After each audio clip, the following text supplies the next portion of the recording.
We need to talk about what happened today at the Supreme Court. So let's go ahead into this. I have a couple of clips I want to show you about this as well. So this was the news that I woke up to this morning. Oh, and by the way, after they announced this, I received a text message from a Democrat candidate asking me for money. Help us save Roe v. Wade. Donate to my campaign. I don't even know who this guy is. Who is this person? Let me see. Who is this person? Okay, here's the message. I don't know if you guys can see. Woo. Probably not too well. Anyway. Oh, yeah, the thing's in the way. This is the message. Hi. The Supreme Court just overturned Roe v. Wade. They were fast, weren't they? There is now no question that we need a 51st vote in the Senate to abolish the filibuster and make Roe the law of the land.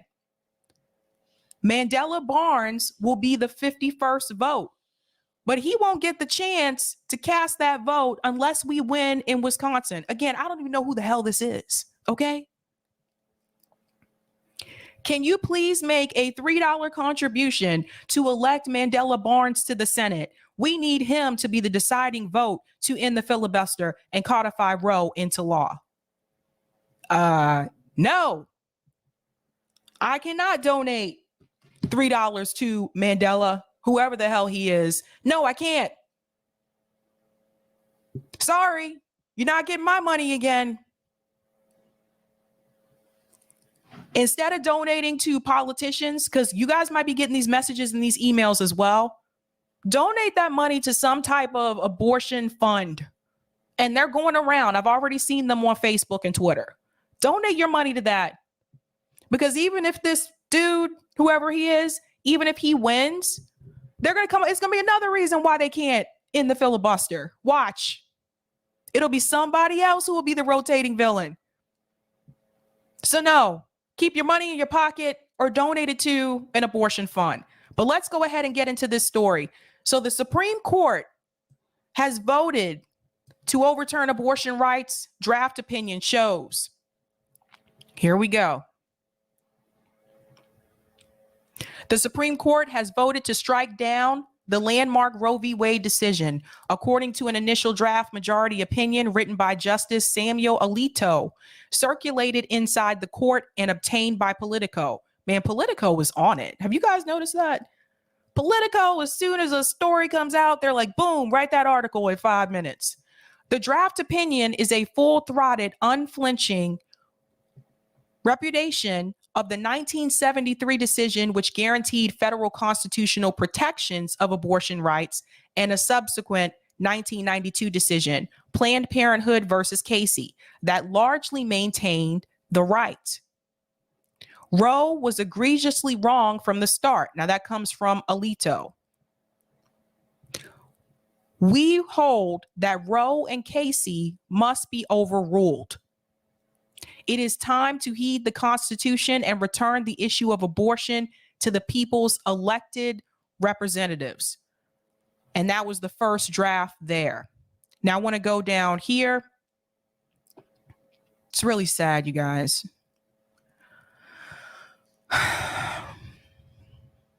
A person familiar with the court's deliberations said that 4 of the other Republican-appointed justices, Clarence Thomas, clown, Neil Gorsuch, Brett Kavanaugh, clown number 2, and Amy Coney Barrett, clown number 3, had voted with Alito in the conference held among the justices after hearing oral arguments in December. And that lineup remains unchanged as of this week. Politico received a copy of the draft opinion from a person familiar with the court's proceedings in the Mississippi case, along with other details supporting the authenticity of the document.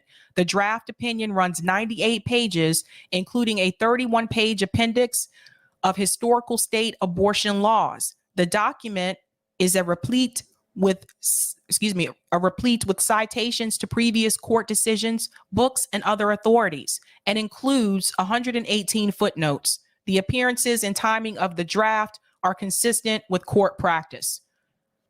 Exceptionally weak. A George W. Bush appointee who joined the court in 2006, Alito argues that 1973 abortion rights ruling was an ill-conceived and deeply flawed decision that invented a right mentioned nowhere in the Constitution and unwisely sought to wrench the contentious issue away from the political branches of government. Alito's draft ruling would overturn a decision by the New Orleans-based Fifth Circuit Court of Appeals that found the Mississippi law ran afoul of Supreme Court precedent by seeking to effectively ban abortions before viability. This inescapable conclusion is that a right to abortion is not deeply rooted in the nation's history and traditions. That comes from Alito as well. So I'm not going to read the entire article. It's pretty long. You get the story. You get the gist of it, of what's going on here. And what I want to say is this. I really cannot believe that in 2022, we are going backwards in this country. Look at all the things they're trying to take away. And I'm going to tell you the problem with handing it over to the states in just a second. Censorship. They're trying to censor people. They're trying to take away free speech. They're trying to tell people where we can protest, how we can protest, when we can protest. And now they're overturning Roe v. Wade. I'm really wondering if they're going to come after gay marriage. Now, I don't really know all the details surrounding that, but the way things are going. Now, I want to tell you the problem with handing it over to the states. The problem is that different states are going to have different restrictions around abortion. Some states, and I can tell you as someone who lived in the South, some of the states in the South are going to make it a lot harder for you to have one than, let's say, my state, Massachusetts. They're going to make it very difficult. Some states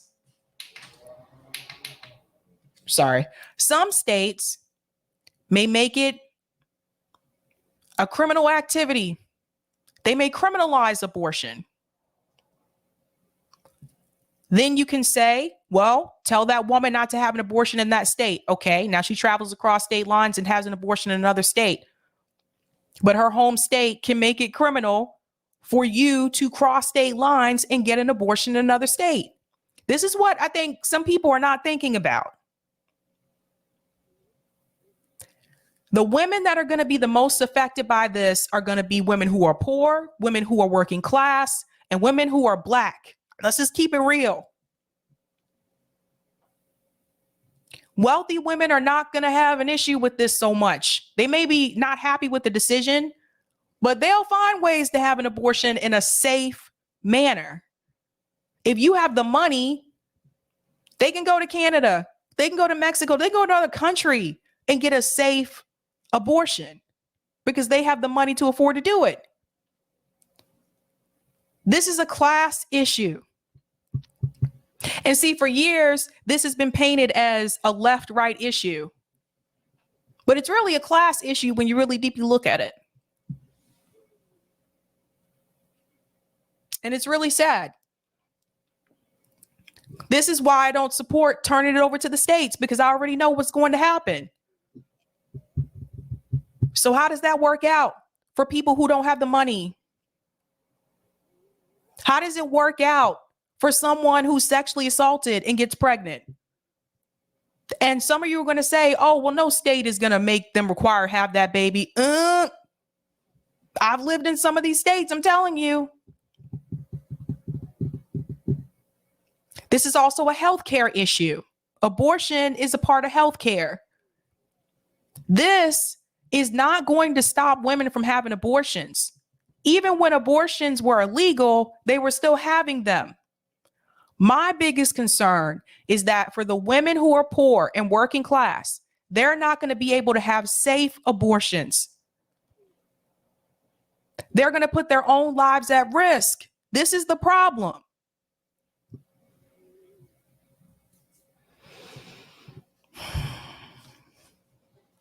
I just don't understand what's happening in this country. I told CJ from RBN. I told him earlier today, I said, I don't feel safe. I don't feel safe in this country. Look at how they can just take away. What is next? Now, of course, there are many people protesting. Kudos to all of you out there. Plenty in DC. There's protests in New York City. There's protests in Boston tonight. Shout out to all of you out there fighting the fight. And I want to give a shout out to Chuck Modi. Chuck Modi, he's always on the ground in DC. And he saw someone there protesting, someone that you might recognize if you used to watch a TV show. Chuck Modi happened to come across Tatiana Ali. I want you to hear what she had to say. Now, for those who don't know, Tatiana Ali, she's known as her role as Ashley on The Fresh Prince of Bel-Air. Listen to what she had to say about the two-party system, because this right here, I was like, yes, Chuck, I'm so glad you got this on video. Listen to what she says. I came out here because I've been involved in political activism since I was in my 20s. And I've gone into communities all across this country, generating votes, you know, from the Black community and from Black women in particular, to elect politicians to places of power. And because I really believed that that community that we were building, you know, that the Democratic Party was building, was going to do great things. And that was in my 20s. And then I came to realize that once they get into positions of power, they forget about us and they forget about our needs. And the things that are most sacred to us are still left on the chopping block. And I have found a home in organizations like Sister Song, like Black Feminist Future, organizations, reproductive justice organizations. So they have healed things that have happened to me, to my body, by the medical system. And okay, I'm not going to play the whole thing, but I want you to pay attention to something she said earlier on about how she used to feel about the Democratic Party and how she felt as she got older. So she talks about how she felt about them in her 20s, and then she talks about what she found out. Political activism since I was in my 20s. And I've gone into communities all across this country, generating votes, you know, from the Black community and from Black women in particular, to elect politicians to places of power. And because I really believed that that community that we were building, you know, that the Democratic Party was building, was going to do great things. And that was in my 20s. And then I came to realize that once they get into positions of power, they forget about us and they forget. She said she realized that once they get into positions of power, they forget about us. They come into the Black community to get votes, and she was one of the people that was active in doing that. I was one of the people that was active in doing that. And then, like her, I started to see they're really not doing anything for us once they actually win. They don't really try to like help the Black community. They just come to the Black community because they need Black votes. And then you never see them again until it's time for them to get reelected. That's how it works. About our needs and the things that are most sacred to us are still left on the chopping block. And I have found a home in organizations like Sister Song, like Black Feminist Future, organizations, reproductive justice organizations. So they have healed things that have happened to me, to my body, by the medical system. And I've learned over the course of my life that the solution is in community. And so that you heard what she said? She learned in her life that the solution is within the community, not through the two-party system. And so kudos to Chuck Modi. I'm so glad you got this interview. I'm so glad that she said that, because too many times I see celebrities heavily pushing the Democratic Party or heavily pushing the Republican Party, still keeping you in the duopoly, right? And then here comes Tatiana Ali, and she was always smart. She was always smart. And she tells you the solution is in your community. And that's what we continue to say at RBN. This is what we're trying to show you. You heard her also say too that she had, I guess, had to deal with some medical issues, and she was mistreated in the medical field. And she's famous. So what does that tell you about our healthcare system in this country? What's that, Miguel? She was always the smart one in the family. She was, but in real life too. Like she always kind of had her head on straight. So thank you so much for Chuck Modi for capturing that. That was awesome. I was glad to see that. But there's more to be said. And I want to give a shout out to Ryan Knight because Ryan always nails it every time. Ryan came in and he said Barack Obama promised to codify Roe on day 1 of his presidency and then walked it back after he was sworn in. This is why our country keeps moving further right. Democrats don't fight for their promises while the Republicans do. And for those of you who may have forgotten, you know, Ryan was just so helpful here to include a video just in case you forgot what Obama said. Here we go. Well, the first thing I do as president is sign the Freedom of Choice Act. That's the first thing that I... Now, the Freedom of Choice Act is not my highest legislative priority. Well, the first thing I do as president is sign the Freedom of Choice Act. That's the first thing that I... Now, the Freedom of Choice Act is not my highest legislative priority. Well, that was 2007. That's when he was running for president. He said not only would he do it, but it would be the first thing that he would do, sign the Freedom of Choice Act. He wins in 2008. He comes back, changes course. The president is sign the Freedom of Choice Act. That's the first thing that I... Now, the Freedom of Choice Act is not my highest legislative priority. What? Follow Ryan Knight on Twitter. I want more people to share this video because I think some people forgot, because I mentioned this to some people today and they were like, did Obama really say? I was like, oh, yes, he did. Thank you, Ryan, for that video. Thank you so much, because I want people to understand that even though the Republicans are the ones who voted in favor of overturning Roe v. Wade, we always know anyway that the Republican Party is not pro-choice. That's something that we know. It's been in our face, right? What some of us have not been paying attention to is some of these Democrat candidates that said they were going to fight for abortion. Once they got into office, they said it's not a priority. And he told you, not a priority, sorry. Roe v. Wade could have been codified into law during Obama's presidency. So there you go. But he's not the only one. We also got to point our fingers at Miss Nancy Pelosi, because I don't know if she seemed to have forgotten, but I did not. Now, this is 2017. I want to remind you of this. Pelosi, Democratic candidates should not be forced to toe party line on abortion. Pelosi, abortion is fading as an issue within the Democratic Party. 2017.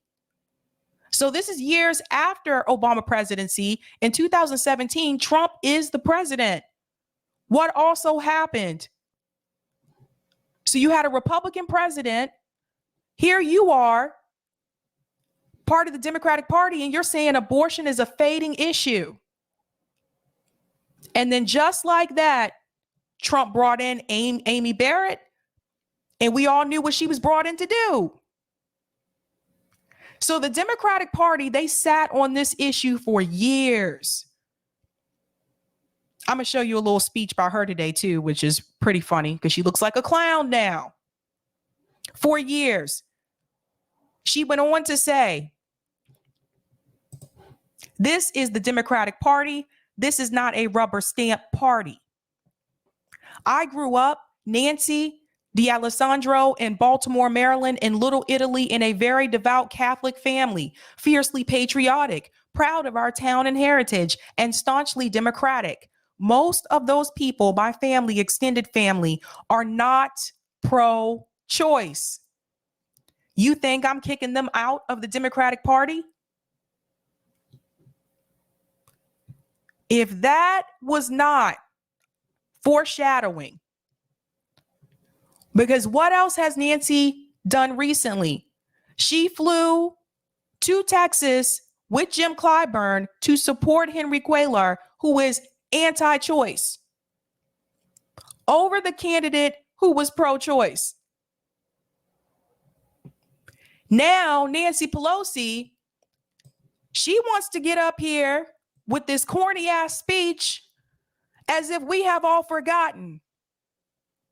Listen to what she has to say.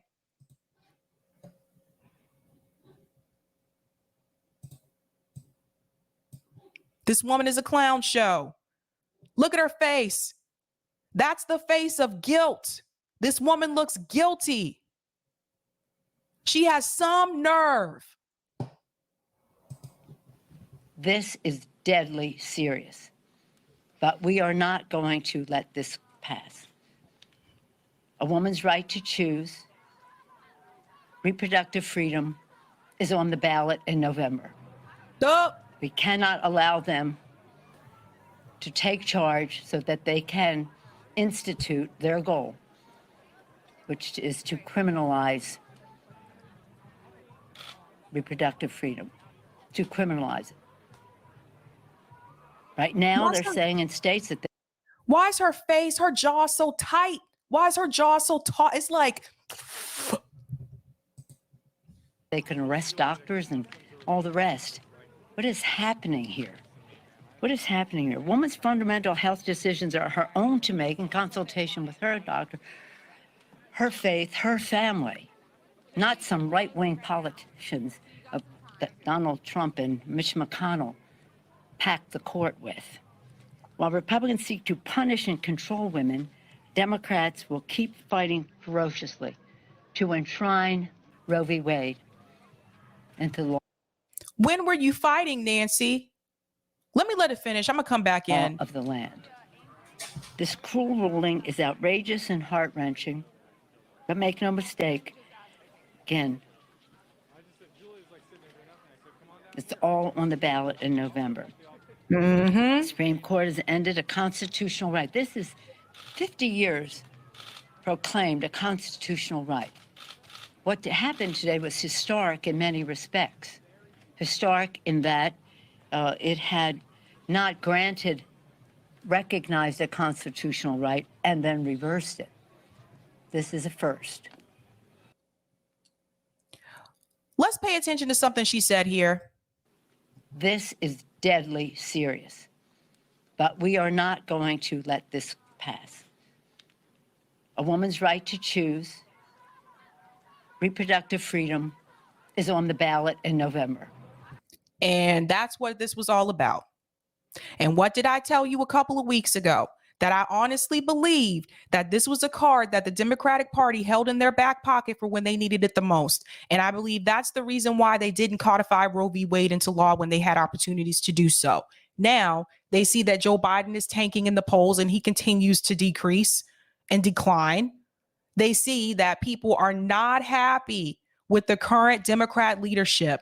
They see they're about to lose the House and possibly the Senate in November. And they're already trying to push Joe Biden out in 2024 and put somebody else in his place that they think has a better chance and does not have cognitive decline.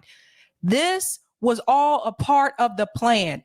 Now they have the abortion card that they're going to pull that card out of their back pocket. They're going to pop it down on the table and they're going to tell you, if you want to have a chance to be able to have Roe v. Wade codified into law, you're going to have to vote for the Democrat.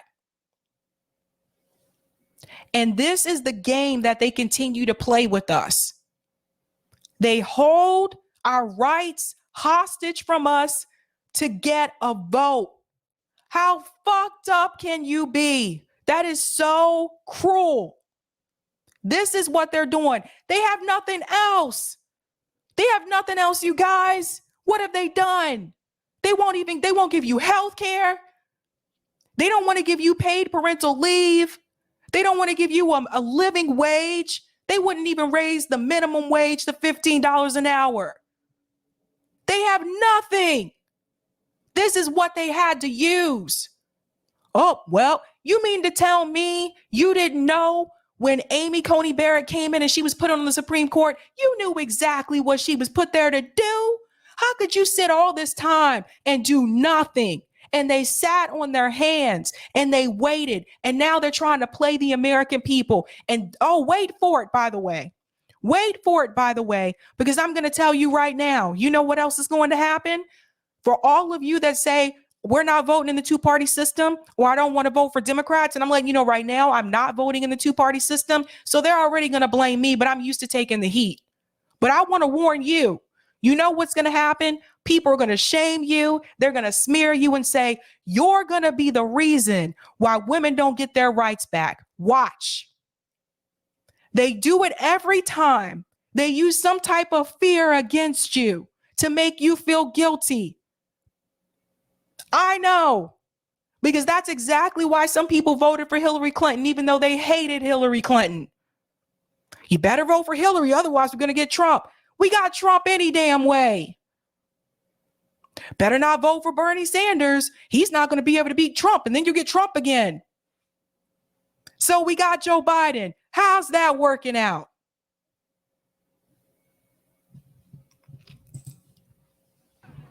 We cannot allow them to take charge so that they can institute their goal, which is to criminalize reproductive freedom. But if Nancy Pelosi felt that way, then why in 2017, why did you say this is not going to be something that we're going to focus on? If you felt that this issue was that important, why did you push it to the side? Criminalize it. Right now, they're saying in states that they can arrest doctors and all the rest. What is happening here? This woman is fake. Look at her. She has nothing else to say. She don't know what to say. She look like a clown. You look like a fool. What's happening here? Woman's fundamental health decisions are her own to make in consultation with her doctor, her faith, her family, not some right-wing politicians. Donald Trump and Mitch McConnell. What about the Democrat politicians that Nancy Pelosi supported who were anti-choice? Mention that, Nancy. Why don't you mention how you support Henry Cuellar, who was also anti-choice, and you had a candidate who was running against him who was pro-choice? That shows you just how much she cares about this issue. She don't care about this issue. She only given this speech because she was forced to give this speech. Look at her face. She looks like a clown. Pack the court with. While Republicans seek to punish and control women, Democrats will keep fighting ferociously to enshrine Roe v. Wade into law of the land. This cruel ruling is outrageous and heart-wrenching, but make no mistake, again, it's all on the ballot in November. The Supreme Court has ended a constitutional right. This is 50 years proclaimed a constitutional right. What happened? I can't do it again to you guys.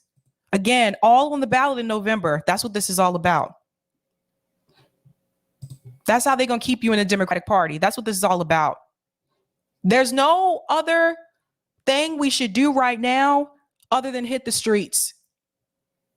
They're playing us for fools. Like, they really played us for fools.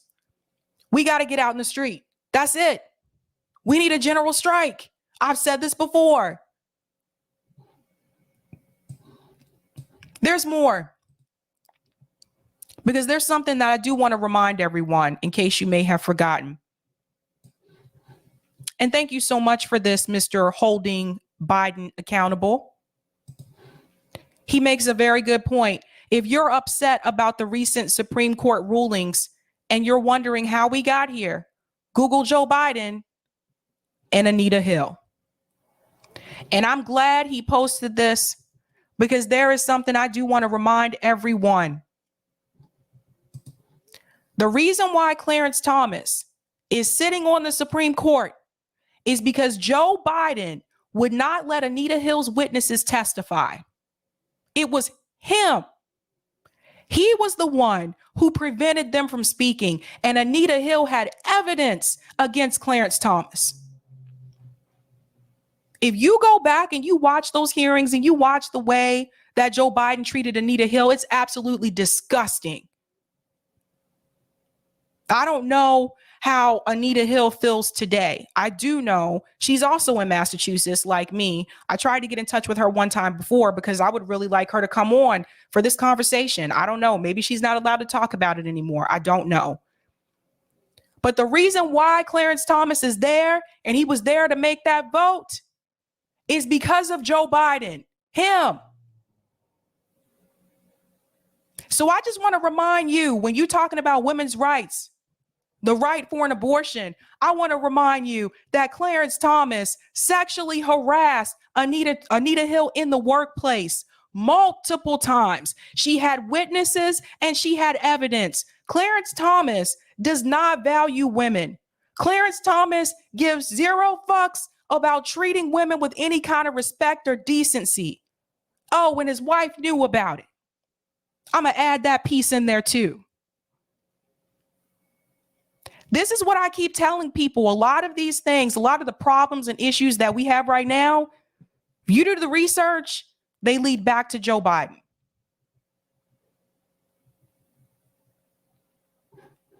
Now, Joe Biden did decide to give a little speech today. I'm not going to play that entire speech. I can only take so much of the Joe. But there was something he said that I thought was rather comical. He knew that there were going to be some type of protest, obviously. Listen to what he said, because this is comical coming from him. I call on everyone, no matter how deeply they care about this decision, to keep all protests peaceful. Peaceful, peaceful, peaceful. No intimidation. Violence is never acceptable. Threats and intimidation are not speech. We must stand against violence in any form, regardless of your rationale.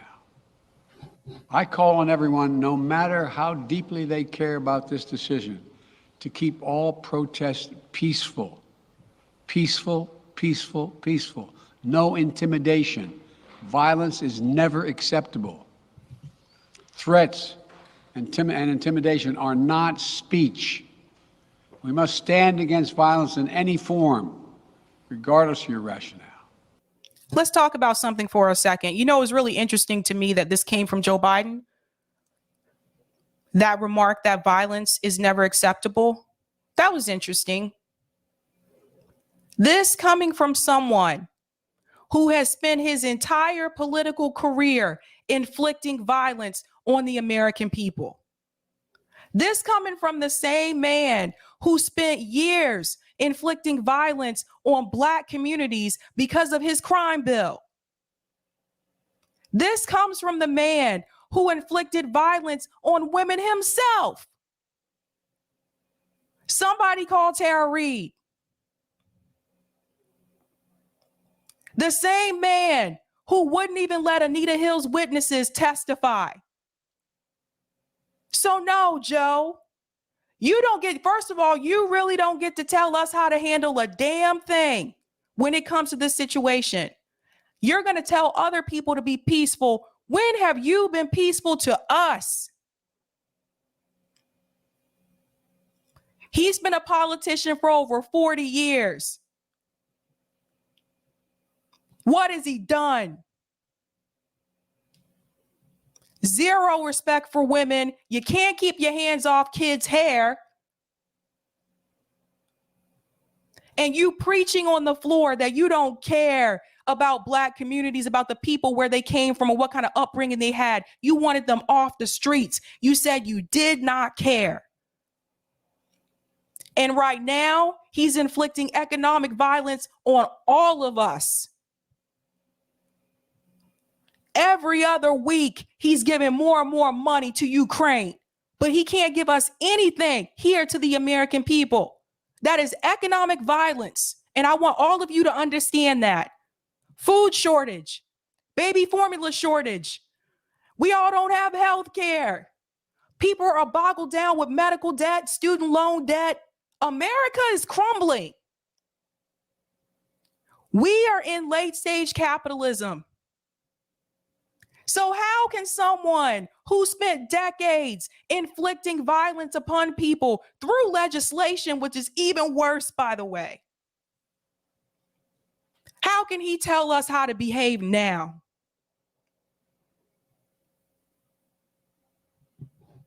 Now, when we talk about funding the police, I want to remind you that Joe Biden, he knew what was coming. He knew that the Supreme Court was going to try to overturn Roe v. Wade when Amy came in. He watched the protests that happened across the world after George Floyd. And so Joe Biden said, I'm going to fund the police more because he knew what was coming. And this is an image of what I saw earlier today, right outside the Supreme Court. Look at how they've militarized the police. Yeah, again.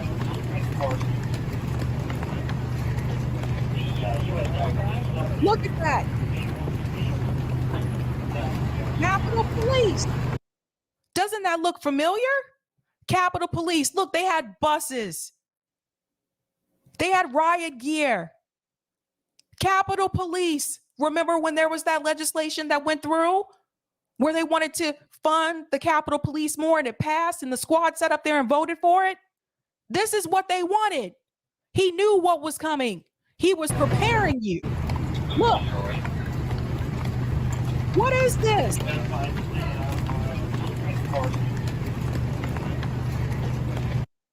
Is this the Empire? This looks like something you would see in Star Wars. This is the Empire. Joe Biden is Darth Vader. Where's the Jedis? Because we don't have any. I don't see any. Thank you, Colin. Exactly. Remember, the squad voted for that. This is what you have now. This is what it was all coming down to. This is why I want you to understand why it was so important for him to make sure that he funded the police more. And by the way, that bill passed very quickly, no problem. It's only the bills that are for the people that take forever to even be brought to the floor. And then they fail. What are they there to do? They know what's coming. This is nothing. This is nothing. Let me tell you what we are seeing right now about abortion. Economics is next. Trust me. This isn't the end of it. And that's why they're trying to fund these police, because they know the American people are livid. And it's a damn shame.